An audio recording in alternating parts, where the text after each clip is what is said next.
La idea es que esto quede lo más claro posible. Hablar de estos temas y de Ucrania, si uno no los tiene en la cabeza, es misión imposible.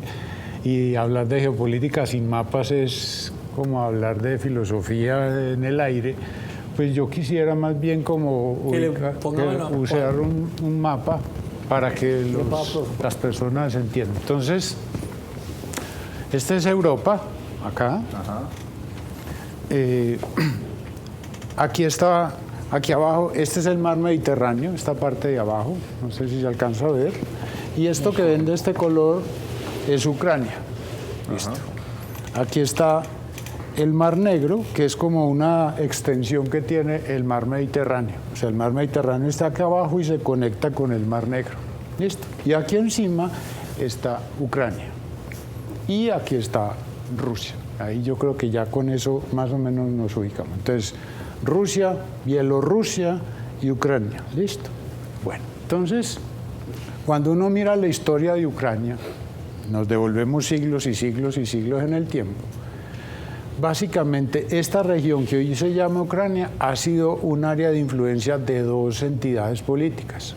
Entonces, en unos momentos del tiempo uno notaba que Europa se expandía y tomaba Ucrania, y otras veces llegaba Rusia y sacaba a los europeos. Entonces la historia ucraniana es como un péndulo. Un tiempo es rusa, un tiempo es europea, un tiempo es ruso, un tiempo es europeo. Y eso se siente hoy. Digamos que hay dos grupos humanos en Rusia, unos ucranianos que se sienten europeos y otros ucranianos que están más en la zona oriental, que se sienten más cercanos histórica, lingüísticamente a Rusia. ¿Listo? Entonces, hay como dos Ucranias de entrada. ¿Listo? Una que se siente de Europa y otra que se siente más rusa. Durante la Guerra Fría, la Unión Soviética, recuerden, se expandió. La Unión Soviética era todo esto, toda esta zona era la Unión Soviética, y Ucrania hacía parte de esa entidad, pues, que se llama la Unión Soviética, o se llamaba. Profe, pero ahí lo interrumpo. Dale. Usted dice, parece un péndulo la situación de Ucrania. ¿Desde qué momento está ese péndulo? ¿Hace cuántos años se vive esa situación? Siglos. O sea, el hecho de que unas veces las influencias eran más de entidades, por ejemplo, de lo que hoy es Polonia y los países bálticos, Estonia, Letonia, Lituania, el imperio austrohúngaro, y se metía aquí.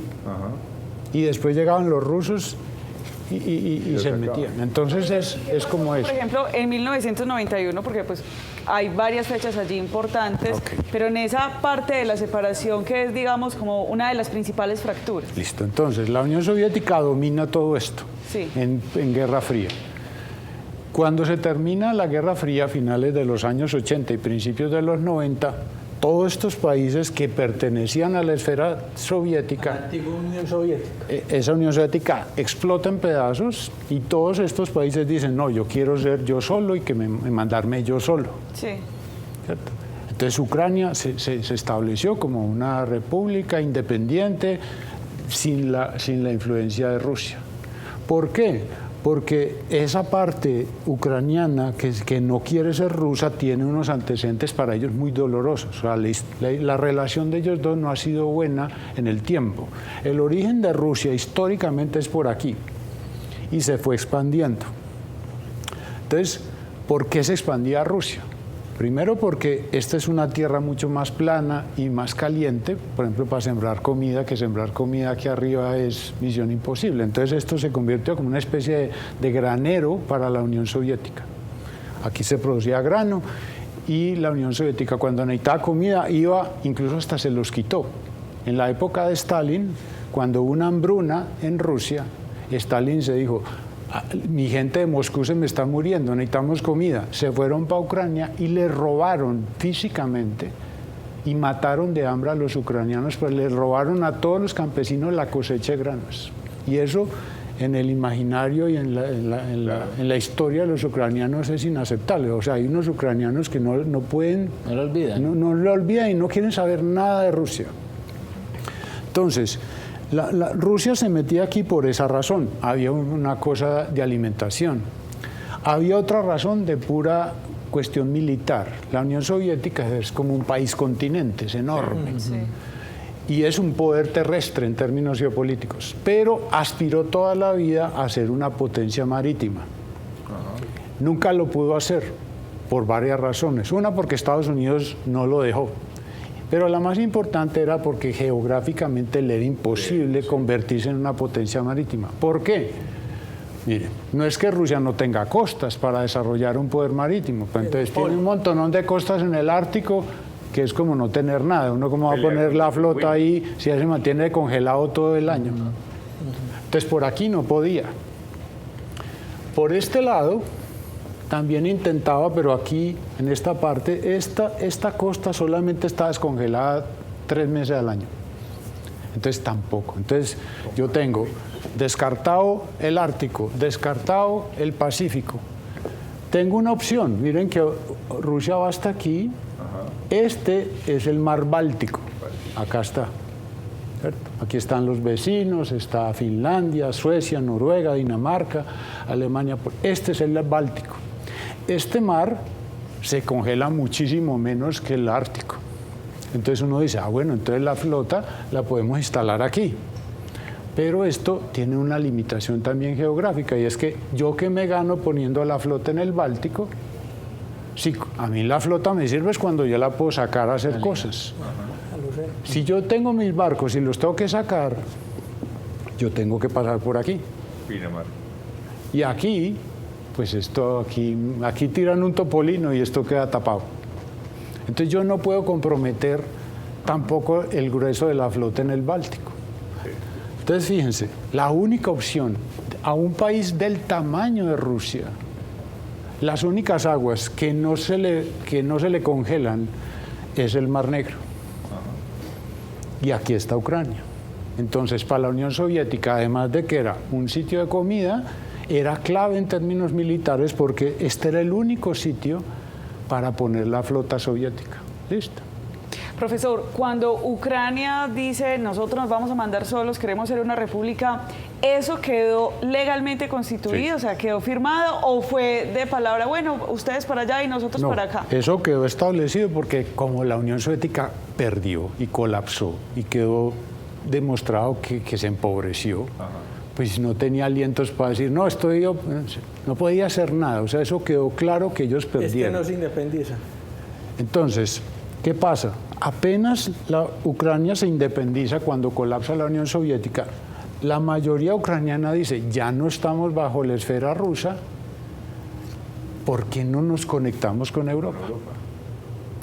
Entonces, cuando avisan eso, a los rusos les dicen, uy, pero ¿cómo así? Además hay otro asunto. Rusia es un país poderoso en términos militares, peligroso, pero en términos económicos reales es un país subdesarrollado, es un país pobre, es un país típico de subdesarrollado. ¿De qué viven los países subdesarrollados? De vender materias primas. Es correcto, de commodities. De commodities que llaman, ¿cierto? Entonces Rusia, el comunismo nunca genera crecimiento económico ni tecnología. Entonces cuando colapsa la Unión Soviética no tenía carros para competir con los carros japoneses en Estados Unidos, ni licuadoras, ni televisores, ni nada. Y lo único que tenía era gas y petróleo. ¿Y quiénes son sus clientes naturales? Europa. Entonces, ¿qué hizo Rusia toda la vida? El gas y el petróleo no están en Moscú, están en Siberia y por aquí en el Asia Central. Entonces, toda la época de la Unión Soviética, la infraestructura era, yo pongo tubos para sacar el gas y el petróleo, los concentro aquí y yo los mando a donde mis clientes. Pero eso es por un tubo. Los tubos, digámoslo así, yo recogí aquí el gas y el petróleo, yo los tengo que mandar allá. ¿Por dónde los mando? Por aquí. Entonces, para Rusia es importantísimo tener bajo control a Bielorrusia y a Ucrania, porque es por donde pasan los tubos que sostienen la economía rusa. Si a Rusia se le voltea a Bielorrusia y Ucrania, se ahoga. Por eso, cuando los ucranianos empiezan a decir, yo me quiero unir a la Unión Europea, Y entonces Putin dice, qué miedo que estos señores después nos digan, ¿sabe qué? No le dejo pasar su gas y su petróleo. Y lo mismo Bielorrusia. A Bielorrusia sí lo agarraron rápido. Rusia lo cogió y lo manda. Ahí tienen un señor que se llama Lukashenko, que es el presidente de Bielorrusia, que es un dictador y que Putin lo sostiene. Y si hay que corromper las elecciones, se corrompe. Y Lukashenko... Esa parte ya está asegurada. Esto está chuleado, porque cada vez que Lukashenko se enoja con Putin, accidentalmente, porque hay cosas extrañas en la vida, el tubo de gas que le suministra gas a Bielorrusia se cierra, explota. Un accidente raro y explotó el tubo. Pero siempre explota, siempre explota en invierno. Ah, claro, en la época que... No en primavera ni en verano, sino cuando usted está a 15 grados bajo cero, empieza a negociar el precio del gas. Entonces, este está prácticamente en proceso de absorción. Ucrania no, porque los ucranianos no quieren ver a los rusos. Entonces, cuando empezó esa discusión, Putin empezó a preocuparse. Intentó afectar las elecciones. Hubo un candidato ucraniano hace unos años que era pro-europeo y estaba en las encuestas ganando. Los servicios secretos rusos envenenaron al candidato pro-europeo, casi lo matan, le desfiguraron la cara, no lo pudieron matar. Se hicieron las elecciones que se comprobó que eran fraudulentas. Y en ese momento Occidente se quejó y Putin no tenía fuerza y le tocó repetir las elecciones y perdió. Y desde eso empezó a decir, bueno, entonces como usted ya no es amigo mío, ¡pum!, accidentalmente se explota el tubo del gas. Y le dice, yo le vendía el millar de metros cúbicos a $30, ahora vale a 150. Y uno como dice no en invierno. Entonces, él siempre ha estado presionando. Bueno, entonces, eso explica la importancia de este país en caso de las necesidades geopolíticas rusas. Cuando se acabó la Guerra Fría, que fue la pregunta que tú hiciste, recuerden que habían como dos alianzas militares que estaban enfrentadas, que era la OTAN, la Organización del Tratado del Atlántico Norte, que recogía a los aliados occidentales. Y la otra alianza, que no era alianza y no era un nombre ahí, era el Pacto de Varsovia, ¿cierto? Ese pacto colapsó cuando colapsa la Unión Soviética. Que era la división de las dos Alemanias. Sí, incluso Alemania, recuerden que Alemania estaba partida, sí. La Unión Soviética dice, yo perdí, y aceptó que se uniera. Hubo el muro en el 91. Y esta gente 89. dijo, listo, entonces yo soy de la OTAN. Se acabó la Guerra Fría y los Estados Unidos le dijeron a Rusia, ¿sabe qué? Yo gané y usted perdió, pero yo no me voy a aprovechar. Lo cumplió un tiempo, pero después no se aguantó. Entonces, ¿qué pasó? La OTAN, con el tiempo, empezó a hacer así. A arañar. A metérsele como al rancho, ¿cierto? Claro. Pero venga, profe, para nuestros televidentes, expliquémosles la OTAN en este momento, quiénes son, qué representa, qué significa y por qué se menciona tanto en este conflicto una posible ayuda de la OTAN.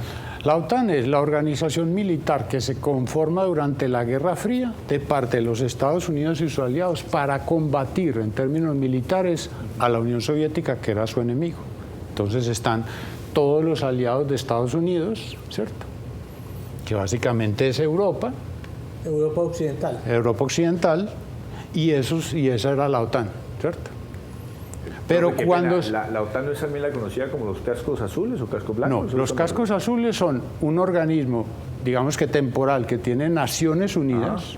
Naciones es una institución multinacional, donde dice, si hay una guerra y nosotros no tenemos ejército, porque Naciones Unidas no tiene ejército, pero si tenemos que hacer una presencia de fuerza, aceptamos que los países nos manden los efectivos que quieran y los ponemos allá para que la gente no se pelee. O sea, un casco azul cumple la función como de cuando hay dos niños que están peleando, entonces uno se mete en la mitad para que no se peleen.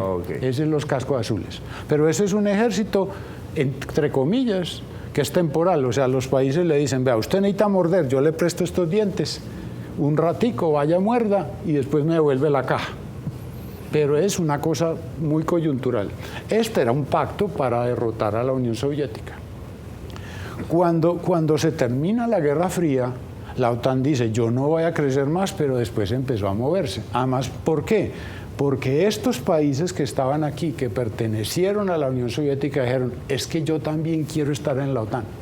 O sea, ellos fueron los que empezaron a pedir, yo quiero estar allá. ¿Por qué? Porque ellos dicen, si a mí me meten en la OTAN, el día de mañana Rusia ya le va a dar sustico volver a recuperarme, porque yo ya pertenezco a otra entidad. Entonces empezó la OTAN a expandirse y acercársele a Rusia. Y claro, ¿qué podía hacer Rusia? Nada. Había perdido, estaba quebrada, estaba débil, le tocaba, digamos, como decimos nosotros, aguantarse el varillazo. En 2008, el presidente Bush, hijo, en octubre, en la última participación de Bush en la OTAN, él dice, hombre, y ya que estamos por aquí, ¿por qué no metemos a la OTAN a Ucrania? Y a Georgia, que está por aquí. Georgia, sí. O sea, lo hizo como propuesta. Claro, era muy... Sí. Ambicioso. Es meterle los ojos a los rusos, ¿cierto? Respirar en la nuca. Entonces, Putin se había tragado, entre comillas, todo esto, que se le metieron estos, que se le metieron estos, todo eso. Pero cuando le dijeron Ucrania y Georgia, dijo, ah, no, ahí sí no, hasta ahí yo no me aguanto, porque ya me están respirando en la nuca. Entonces empezó a hacer presiones, ¿cierto? Entonces, por ejemplo, aquí en Georgia, y es muy importante Georgia porque lo que está pasando en Ucrania es el mismo modelo que aplicó en Georgia. Entonces, ¿qué dijo? Aquí hay dos regiones. Este cachito se llama Abjasia. Y aquí hay una bolita que se llama Osetia del Sur. Estas son zonas de población étnicamente con vínculos con Rusia. Sí. Entonces él empieza a decirle a estos dos, le dice, vea, hagamos una cosa. Yo los voy a patrocinar y los voy a ayudar para que ustedes pidan la independencia de Georgia. O sea, para que se independicen. Entonces pidan la independencia, digan que ustedes no quieren ser de Georgia y cuando eso ya esté listo, organizamos una payasada y es, decimos que el país los quiere atacar. Y entonces yo puedo decir que yo, como representante de los rusos, tengo que salir a defenderlos porque yo soy ruso y hay gente rusa que me le están haciendo un daño. Ajá. Entonces, preciso, exactamente, hicieron eso, pidieron la independencia, los armó Putin, ¿cierto? Dijeron que Georgia los iba a matar y Putin se metió. ¿Por qué menciono esto? Porque esto es exactamente lo que estamos viendo esta semana.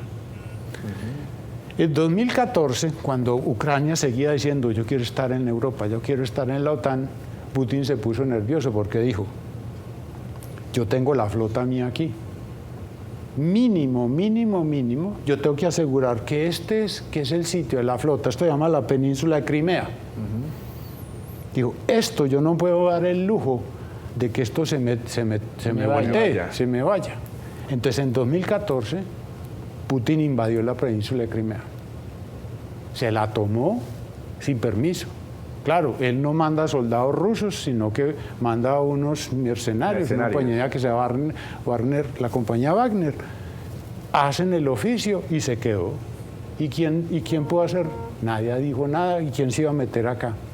Entonces él aseguró Crimea, aseguró la flota, pero inmediatamente le propuso este mismo negocio a esta zona de acá. Y le dijo, vea, ustedes dos que tienen población rusa, pidan la independencia. Y empezó. Y yo les voy ayudando y eso se va consolidando. ¿Y qué fue lo que pasó esta semana? Real o ficticiamente, Rusia dice, vea, es que el gobierno ucraniano quiere masacrar a estos señores. Eso se puede hacer diciendo una mentira, ¿cierto? Que a Putin pues no le da mucho trabajo, o se puede hacer con un acto falso. Usted, por ejemplo, manda a matar unas personas aquí y dice que fue el gobierno ucraniano. Falso positivo, por decirlo así. Exactamente. Entonces, ¿qué vimos esta semana? Que estas dos entidades pidieron la independencia y Putin dijo, es que el gobierno ucraniano los quiere matar y yo, como tengo que defender a mi gente, yo me tengo que meter. Profe, permítame, estamos en la mejor parte de la historia. Nosotros hoy nos está acompañando el profesor y politólogo Juan David Escobar, nos está explicando un poco, nos está poniendo en contexto esta situación de Ucrania y la situación de Rusia. Nos ha dado ya todo un panorama pues histórico de lo que ha sido el conflicto que se ha vivido y a lo que llegamos hoy, profe. Estamos hoy ya en esa toma a este territorio ucraniano. Sí. ¿Qué se puede venir de aquí para allá? Bueno, entonces, anoche Putin dio un discurso muy agresivo, donde dijo que él tenía que sacrificarse y ayudar a su gente, que porque la iban a hacer algo feo, pero agregó otra cosa y dijo, es que la amenaza sobre Rusia es el gobierno que existe en Ucrania. Entonces, anoche anunció que lo que le interesaba era un cambio de gobierno en Ucrania. Eso todavía no sabemos cómo se interpreta, porque eso puede ser. Hacer lo mismo de Bielorrusia. Yo voy a hacer lo mismo, aquí voy a cambiar al presidente, o yo me voy a ir físicamente a invadir a Ucrania para sacar al presidente. Y tomarse todo el territorio ucraniano. No sabemos, porque eso él dice que no. Lo que pasa es que una cosa es lo que diga y la otra cosa es que él quiere. Y normalmente él dice una cosa y hace otra. Claro. Tomarse toda Ucrania, digamos que es posible. Cualquier cosa es posible. Yo hasta me puedo ganar el baloto, me dicen campeón de la Libertadores. Pero probable, yo diría que no tanto. ¿Por qué? Porque esto es hacer demasiado, es una acción demasiado radical y fuerte que puede tener también demasiado rechazo. Entonces, ¿qué es lo que uno se supone? Es mejor coger por estos dos este pedazo. Ella se cogió esto y ahora se coge esto. Entonces yo hago este pasito. La OTAN no se va a meter porque Ucrania no es de la OTAN. La OTAN no tiene legalmente ninguna justificación porque la OTAN tiene un acuerdo y hay un artículo, el artículo 5 que dice que si un miembro de la OTAN se ve en peligro, Sí. los demás tienen la obligación de ir a auxiliarlo. Entonces, si Ucrania fuera de la OTAN, pues se tenía que meter obligatoriamente. Pero como no es de la OTAN, por eso vemos a los gobiernos de Occidente diciendo, no, vamos a hacerle unas sanciones y eso está muy mal hecho y todas esas cosas, pero no hay una decisión y seguramente no va a pasar, porque Europa y Estados Unidos no se van a meter en una guerra grande por un país que incluso podría ser para ellos finalmente sacrificable. Entonces Putin es muy astuto, él dice, yo me cojo de a poquitos y el día de mañana yo doy otro brinquito y nadie va a ponerse bravos por otro brinquito y yo me voy arrancando. Lo que no sabemos fue la declaración de que quiere cambiar el gobierno. Entonces esta mañana a las 4:30 empezó la operación, una operación demasiado grande, 75 bombarderos. Y si pueden poner el otro mapa que de pronto habíamos seleccionado, Sí. Aquí está. ahí están las zonas donde ha intervenido y hubo bombardeos prácticamente en todo el país. Por aquí, por aquí, por aquí, por aquí. En todas partes hizo bombardeos. Profe, ¿qué bombardeaba? ¿Cuál era el objetivo No militar? bombardeaba personas ni pueblos. Está bombardeando instalaciones militares, centros de operación de inteligencia y de abastecimiento. Okay. Entonces vieron misiles, vieron de todo, pero no era para población, sino para debilitar la capacidad militar. De respuesta. Ucraniana. Pero hay daño colateral. Pero por todo el país. O sea, fue calculado porque fue simultáneo. No fue una bomba aquí y otra allá, no. Fue Al tiempo. Al tiempo, como quien dice, yo. Entonces, eso es lo que todavía no sabemos, ¿cierto? Porque fue una operación, incluso hay una cosa ahí curiosa en términos militares, es que no fue una operación nocturna, que eso lo pone uno a dudar de por qué tuvo que esperar hasta de día, si normalmente un ejército moderno le va mejor en una operación nocturna. De noche, claro. Pero entonces lo que estamos viendo es ataques en todas estas zonas y los avances están por aquí, como están las flechas, Sí. y se están acercando a Kiev. ¿Qué va a pasar de ahí? No sabemos, porque no sabemos si Putin lo que quiere es asustar a los ucranianos y decirle, si ustedes no quieren muertos, hagan renunciar al presidente. y ponemos el presidente que yo quiero, que es lo que yo estoy pidiendo, ¿cierto? Y después él negocia lo que siempre ha pedido y es, él le dice a Europa, pero realmente el mensaje es para Estados Unidos es, prométame que ustedes no van a meter a Ucrania en la OTAN. Y ese es como su caballo de batalla, ¿cierto? Profe, el tiempo se nos está acabando rápido. Tengo una inquietud. Sí. Entonces, prácticamente, Ucrania está sola en este conflicto. Pues yo diría que está bastante sola porque, repito, nadie se va a involucrar en una guerra por Ucrania. Por Ucrania.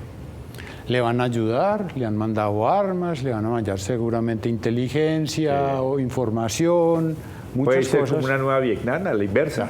Pero pensar que Occidente y la OTAN se van a meter, no se va a meter. Mi opinión, y yo creo que la de los expertos, es que no. Entonces, digamos que estamos a la suerte ahí de lo que quiera Putin. Si él quiere dar un golpe completo y meterse en una cosa muy fuerte, porque esto cambia el mundo completamente, porque esto pone a Rusia en un estado que no es que no supiéramos, pero digamos que queda oficialmente claro que a Putin le importa un pepino la decencia, las leyes, la comunidad internacional, los derechos humanos. Queda todo una eso. posición muy Profe, narcisista. Queda con demasiados problemas y en estrategia a uno le enseñan que cuando uno diseña una guerra, uno tiene que diseñar la guerra, pero tiene que diseñar la posguerra, porque si uno no diseña la posguerra, uno puede que gane la guerra. Es como pelear con la después, ¿qué hago? señora, Exacto. y le gané a la señora, pero me corta los servicios. Entonces yo gané la guerra, pero perdí la posguerra. Quedé en un mundo peor, quedé en un mundo peor que antes. Ahí toca decir berrito, profe. Entonces, Profe, y una pregunta ahí, porque como dice Eduardo, se nos está acabando. Sí. ¿No será que si Rusia y Putin acceden muy fácil a Ucrania, van a seguir, si lo hacen muy fácil, van a seguir con ese aire de querer volver a Conquistador, constituir como la la Unión historia Soviética? De correr la él cerca. está midiendo el aceite a decir, bueno, yo me pongo peligroso, amenazo y miro a ver si estos brincan o no brincan. Ajá. Y si no brincan, yo sigo. Avanza. Yo sigo. Hasta aquí se van a aguantar. ¿A dónde no se aguantarían? Y si quieren pueden poner el mapa ¿El anterior. anterior? El anterior. El anterior. O sea, él se aguanta esto Ucrania. y la OTAN se aguanta Ucrania, invadida por los rusos. Pero Polonia. Pero si toca Polonia o los países bálticos, ahí ya es obligación de la OTAN. Esos ya hacen parte de la OTAN. Letonia, sí son- Lituania, estos, Estonia, todos estos son de la Polonia, OTAN. Hungría, Austria. Todos estos son de la OTAN. Rumania. Pero, profe, ahí... Pues, si se mete aquí, ahí sí, aunque no quieran, la OTAN se tiene Pero que entonces meter. es una excusa, porque estando allí Estonia, Letonia, ya tiene la OTAN en el cuello. Bulgaria hace parte de la OTAN. Sí, creo que sí, aquí está. Pero lo más, digamos, si usted me dicen, ¿cuáles son los blancos de Putin? Yo me acabaría de coger esta parte. O sea, yo tengo ya esta costa, esto, me falta esto. Si yo cojo eso, queda ahogado Ucrania en términos marítimos. Profe, y Yo me es que cojo esto tenemos- y empiezo a empujar. Si ya lo que quiero es armar una pelotera grande, Se mete a Polonia. me meto por los países bálticos Sí. y a Polonia. Y Profe, ahí sí ya estamos al lado de respuesta otra del cosa. norte, por lo menos en Latinoamérica, en el concepto político, que tenemos muy poquito tiempo. Se pero nos ¿cuál va a acabó, ser la José, respuesta rápidamente. De Estados Unidos, por lo menos para países que de pronto en el ícono sur de América no están tan ligados al pensamiento, a la metodología norteamericana? O sea, ¿cuál es lo que nos puede pasar a nosotros? Lo que nos puede pasar a nosotros.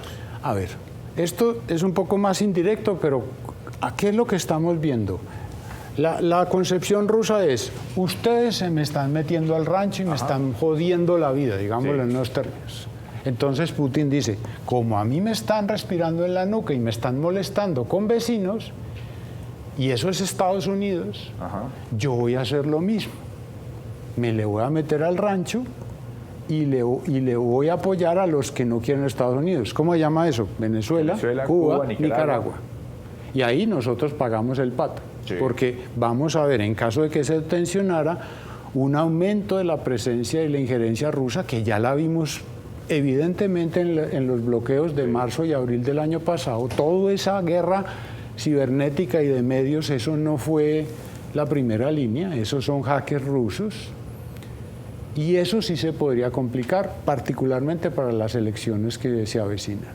Profe, agradecerle, sin duda usted nos dio una clase acá magistral excelente. Espero que los televidentes hayan comprendido muy bien cuál es la situación.